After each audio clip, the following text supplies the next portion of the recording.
You were told to move more because you have high blood sugar issues, but no one actually told you when or how or why that really matters. So today I'm going to show you why walking is the single most effective exercise you could do to lower your glucose after eating. We'll talk about why it works immediately and then longer term to lower blood sugar, and how to build this into your routine even if it's 20 degrees outside and snowing. I'm Dr. Adam, a naturopathic doctor who focuses on men's health and performance, and I love to walk.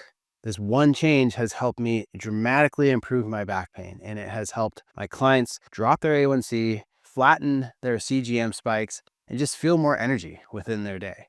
Now, every time you eat, especially a meal with carbohydrates in it, your blood sugar is going to rise. That's normal. We don't want the glucose curve to be completely flat. That's not normal. However, what you don't want is a high spike that stays elevated for a long period of time. If your glucose is spiking 30 points, 40, even 70 milligrams per deciliter after a meal, and then it stays elevated for 2 or more hours, that's not just a sugar issue. That's a sign that your muscles and your liver aren't responding well to insulin. In other words, your metabolic system is overloaded. You're insulin resistant. So instead of insulin bringing that blood sugar into your muscle, it's staying in your blood. And that's toxic because when you don't clear glucose efficiently after meals, you feel that post-meal crash. So then you quickly get hungry and ultimately you eat more, you store more visceral fat, and over time, you walk right into prediabetes or, full-blown type 2 diabetes. Now, the simplest, most powerful way to blunt that spike is to walk after a meal. It's simple. Just take a brisk 15 to 20 minute walk right after you eat, especially after dinner, as that tends to be the biggest meal of the day. This isn't a 90-minute gym session. It doesn't have to be that intense. We're talking just 15 minutes here. So that's 1/10 of the time that you'd spend watching a Netflix show. Now, even better than watching that Netflix show would be walking on a treadmill and watching the show. So why does walking work so well? Well, here's the physiology. Walking activates your type 1 muscle fibers in your calf muscles. These are your slow twitch, endurance-based muscles. And these fibers use glucose for fuel without insulin. There's no insulin required to bring that from the blood to the muscle. So instead of your pancreas having to pump out a bunch of insulin to bring down your glucose, your muscle handles it on its own. And to me, that's remarkable. So we want to take advantage of this. There's a study from 2013 published in Diabetes Care that found that 3 different 15-minute walks after meals were more effective at reducing post-meal glucose than just one continuous 45-minute walk earlier in the day. Now, why is that? Well, it's because the walks were timed with the glucose spike. So when you walk is equally as important to how much you walk. That's the power of strategic movement. Support right when your body needs it. Now, at this point, I've seen CGM data from hundreds of guys, and I've seen guys knock 30 points off their post-meal spike with just a quick 20-minute walk. I mean, that's no supplements, no medications, just movement. If you only take one thing from this video, let it be this. If you eat, then walk. Hopefully that will get you to stop snacking too. But here's the deal.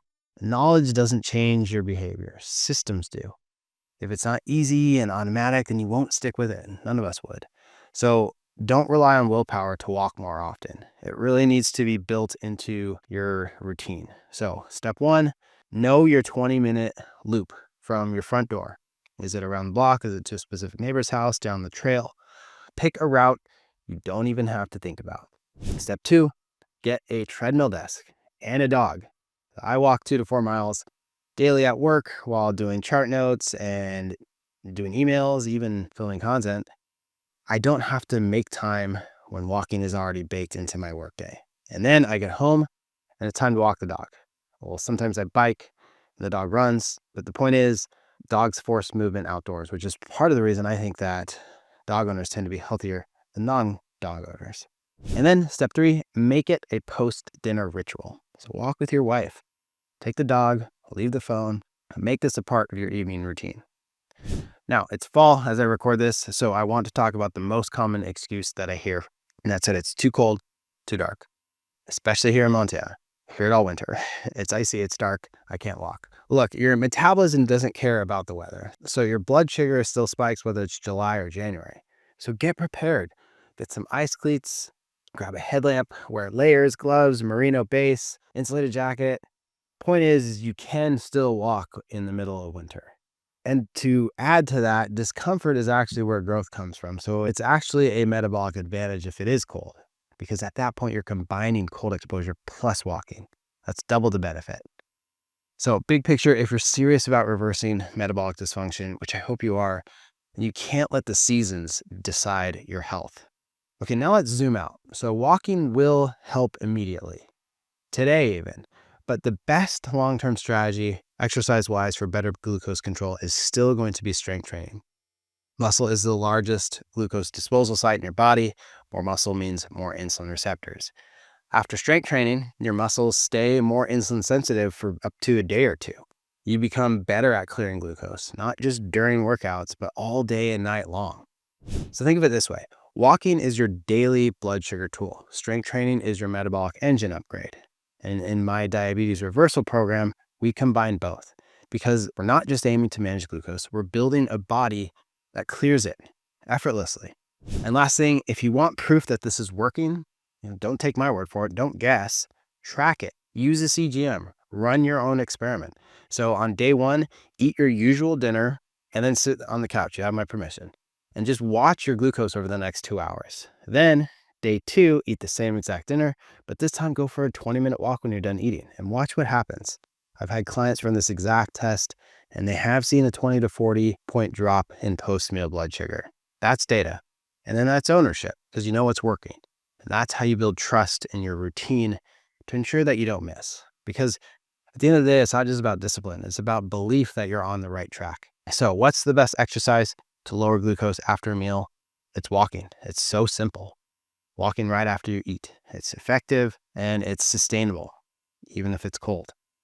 And it's the gateway to better habits as well.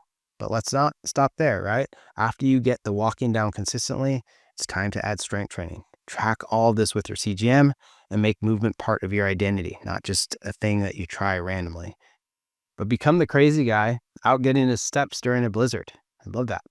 If you do that, diabetes won't stand a chance.